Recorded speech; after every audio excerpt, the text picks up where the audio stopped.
Como eu disse na última aula, o texto que eu trago aqui hoje é parte de um discurso da aula inaugural de Merleau-Ponty no Collège de France.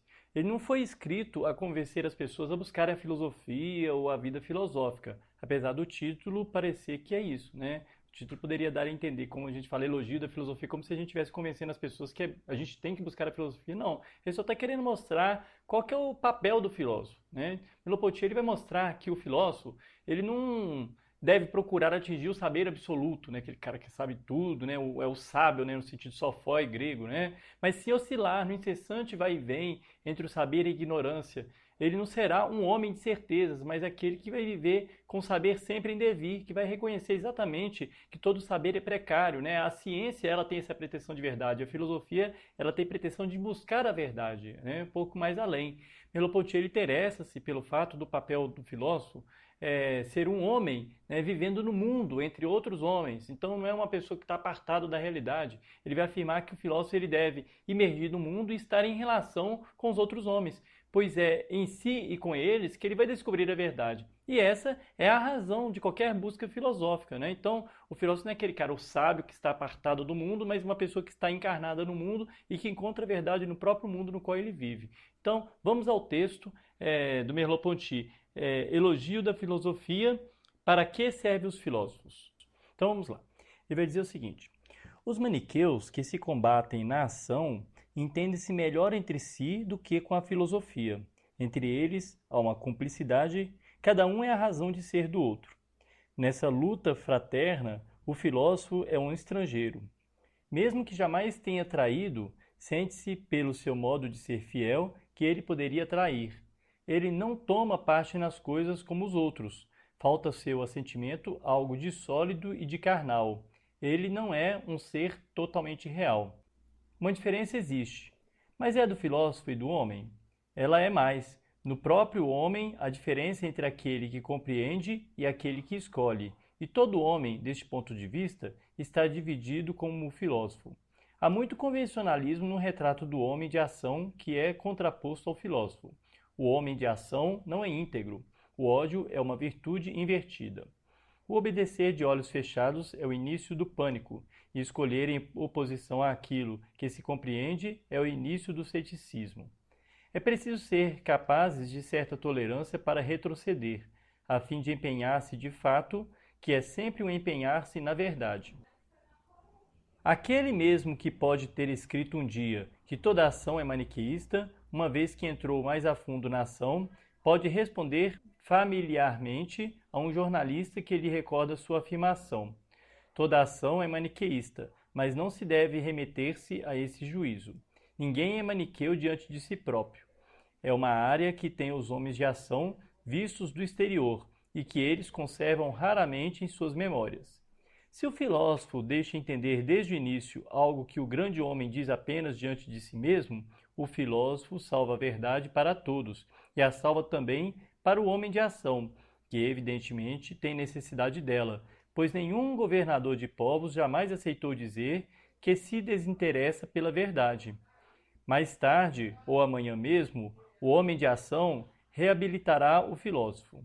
Quanto aos homens, simplesmente homens, que não são profissionais da ação, estão bem longe de classificar os outros em bons e maus, contanto que falem daquilo que viram e o julguem de perto. E os encontramos quando se quer tentar fazer a experiência disso de modo espantoso, sensíveis à ironia filosófica, como se nela reconhecessem seu silêncio e suas reservas. Porque, por uma vez, a palavra torna-se aqui deliberação. A fraqueza do filósofo é a sua virtude. A verdadeira ironia não é um álibi, mas uma tarefa, e o desapego do filósofo lhe permite certo tipo de ação entre os homens. Como vivemos em uma das situações que Hegel chamava de diplomáticas, na qual o sentido de toda iniciativa corre o risco de ser falseado, cresce por vezes servir à filosofia, proibindo-lhe os problemas de sua própria época. E também, recentemente foi lembrado em honra de Descartes, o fato de que ele não tomou partido entre Galileu e o Santo Ofício. O filósofo, como se diz, não deve escolher entre dois dogmatismos rivais. Ele se ocupa do ser absoluto, para além do objeto, do físico e da imaginação do teólogo. Mas é esquecer que, recusando-se a falar, Descartes recusa também fazer valer e fazer existir a ordem filosófica na qual é colocado. Calando, ele não supera dois erros opostos, mas os deixa em oposição, os encoraja e, de modo particular, encoraja o vencedor do momento. Não é a mesma coisa calar e dizer por que não se quer escolher. Se Descartes o tivesse feito, não teria podido não restabelecer o relativo direito de Galileu contra o Santo Ofício, mesmo se isso tivesse terminado, no fim, com uma subordinação da física à teologia. A filosofia e o ser absoluto não estão acima dos erros opostos que se opõem no século. Estes jamais têm o mesmo modo de ser erros, e a filosofia, que é integração na verdade, tem a tarefa de dizer aquilo que deles pode ser integrado, mas que um dia pudesse se realizar uma situação no mundo na qual fosse possível um pensamento livre, tanto do cientificismo como da imaginação, não era suficiente a pretensão de superá-los com o silêncio. Era preciso tomar posição contra e, no caso específico, contra a imaginação. O pensamento físico tinha consigo, na questão de Galileu, os interesses da verdade. O absoluto filosófico não reside em nenhum lugar e nunca se encontra, portanto, em outro lugar. Alain dizia a seus alunos: a verdade é momentânea para nós que somos homens, que temos uma visão curta. Está em uma situação, em um instante. É preciso fazê-la, dizê-la, naquele dado momento, não antes nem depois, não fechando-a em máximas ridículas, não muitas vezes, porque nada se repete muitas vezes. Aqui a diferença não se encontra entre o homem e a filosofia. Ambos pensam a verdade no acontecimento, encontram-se juntos contra a pretensão arrogante que pensa segundo princípios abstratos e contra a libertinagem que vive sem a verdade. No limite de uma reflexão que no início o diminui, mas para fazer com que ele sinta melhor as verdadeiras relações que o ligam ao mundo e à história, o filósofo não encontra o abismo do eu e do saber absoluto, mas uma imagem renovada do mundo, e a si mesmo naquela imagem, no meio dos outros. Sua dialética ou sua ambiguidade não é mais que um meio para expressar com palavras aquilo que todo homem sabe bem, o valor dos momentos em que de fato a vida se renova, continuando-se, se retoma e se compreende, ultrapassando-se, nos quais seu modo privado torna-se um mundo comum. O mistério está em todos da mesma forma como está nele.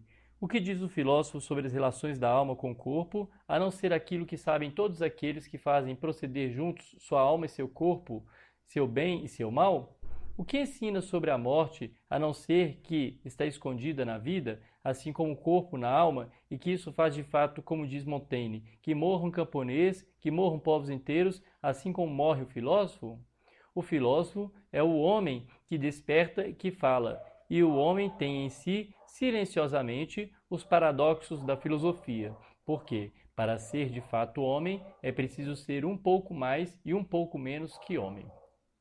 Então vejam bem, nesse texto aqui vocês veem exatamente as peculiaridades do filósofo, né? O filósofo é aquele homem que desperta e que fala, e o homem que tem em si silenciosamente os paradoxos da filosofia. Por quê? Para ser de fato homem, precisa ser um pouco mais e um pouco menos que homem, segundo ele, né? Então ele vai dizer o seguinte: o filósofo ele tem que tomar partido, sim. Qual que é o partido que o filósofo tem que tomar? O partido da verdade. Ou seja, né, não é necessariamente falar assim, não, o filósofo ele tem que ser imparcial. Não, ele tem que ser parcial e a parcialidade dele está em direção à verdade. Quando ele critica Descartes, o fato de ele não tomar partido entre Galileu e o Santo Ofício, é exatamente isso. Esse silêncio de Descartes, ele alimentou o paradoxo, né? Ele alimentou a discussão, né? E mesmo que ele se silenciasse, mas se dissesse o motivo do seu silêncio, né, nesse momento, ele estaria tomando partido, necessariamente estaria motivando uma reflexão. O filósofo ele não pode deixar um tipo de dogmatismo e buscar outro dogmatismo, mas ele, ao mesmo tempo, tem que buscar a verdade onde quer que ela esteja. E nesse sentido, filosofia também, no certo sentido, é tomar partido, o partido da verdade.